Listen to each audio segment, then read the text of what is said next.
Assalamualaikum warahmatullahi wabarakatuh. Tabi pun sebelumnya saya ucapkan selamat datang peserta didik baru di SMA Negeri 1 Dente Teladas. Oke, kita perkenalan dulu. Nama saya Ani Susanti, alamat Dente Baru 1 Y Dente, Kecamatan Dente Teladas.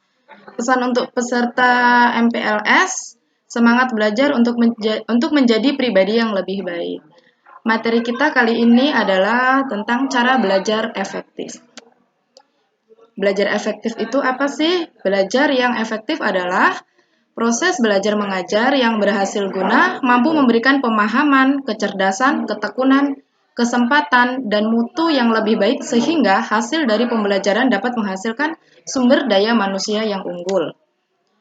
Di sini ada beberapa tips belajar yang baik dan benar, baik di sekolah maupun di rumah. Yang pertama adalah niat dan fokus untuk belajar.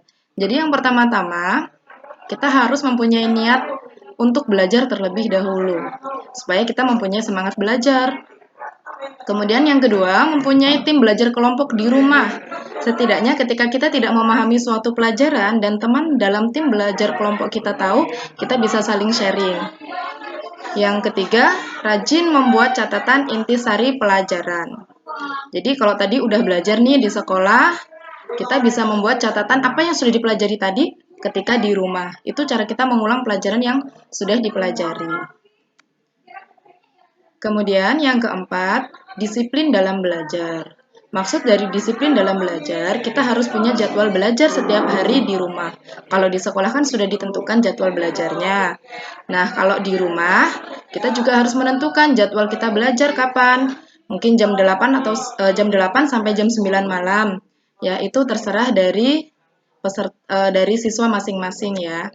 Kemudian yang kelima, aktif bertanya dan menjawab pertanyaan. Aktif bertanya maksudnya ketika guru sudah menyampaikan materi pelajaran, kalau ada hal-hal yang kita tidak tahu, ya sebaiknya kita bertanya. Tidak perlu malu dan tidak perlu sungkan. Belum tentu teman kita yang tidak mau bertanya itu sudah tahu. Kemudian untuk menjawab pertanyaan, ya kalau seandainya guru memberikan suatu pertanyaan, kita harus berusaha untuk bisa menjawab pertanyaan tersebut. Yang keenam, hindari belajar berlebihan. Ini biasanya terjadi ketika mau ulangan, ya. Kita biasanya melakukan belajarnya yang berlebihan karena besok mau ulangan baru dirapel belajarnya, itu hal yang tidak baik karena semakin jika terlalu banyak yang kita pelajari itu juga tidak akan mampu untuk kita pahami semua. Yang ketujuh, jujur dalam mengerjakan ulangan dan ujian. Ketahuilah, walaupun kita mungkin mencontek atau menyalin jawaban teman, pastikan bahwa guru itu tahu kok, karena kita itu mengajar, pasti tahu kemampuan siswa kita masing-masing. Jadi mari kita belajar jujur dengan kemampuan kita masing-masing. Oke, selanjutnya yang ke-8, mendengarkan penjelasan guru dengan baik, supaya kita juga bisa menyerap apa yang disampaikan. Yang ke-9, mengerjakan tugas atau PR tepat waktu. Ya, ini juga ada poin-poin penilaian dari bentuk kedisiplinan kalian sebagai siswa. Jadi kalau kita mengerjakan tepat waktu, itu juga ada poin plusnya sebagai rasa tanggung jawab dan kedisiplinan. Yang ke-10, mengulang pelajaran yang sudah diajarkan. Ya, ini ada hubungannya dengan yang membuat intisari dari pelajaran tadi ya. Jadi kalau kita mengulang pelajaran yang sudah diajarkan, insya Allah kita akan mampu mengingatnya kembali. Kapan kita mengulang pelajaran yang sudah diajarkan? Ya ketika di rumah. Biasanya nih siswa bingung kalau di rumah. Kan nggak ada PR, jadi ada alasan untuk tidak belajar karena tidak ada PR. Sekarang saya kasih tahu nih bagi yang merasa bingung mau belajar karena tidak ada PR, kita bisa belajar dengan cara mengulang pelajaran yang sudah diajarkan tadi. Jadi tidak ada alasan lagi ya untuk tidak belajar di rumah. Yang ke-11, ciptakan suasana kelas yang nyaman, bersih, dan kondusif.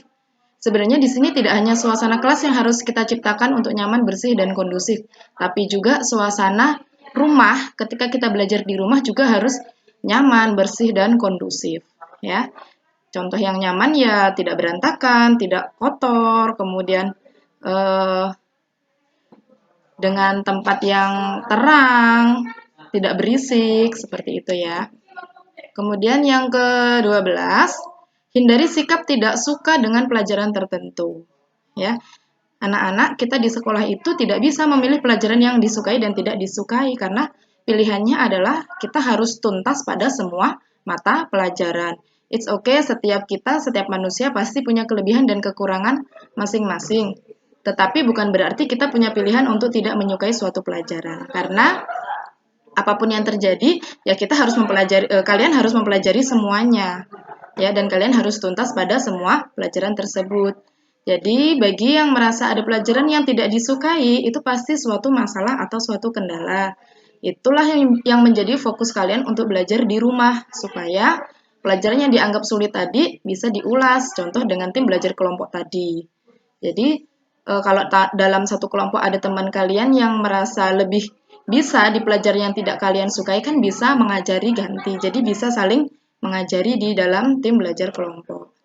Baik, sekian dari saya. Terima kasih. Mudah-mudahan ilmunya bermanfaat. Saya akhiri. Wassalamualaikum warahmatullahi wabarakatuh.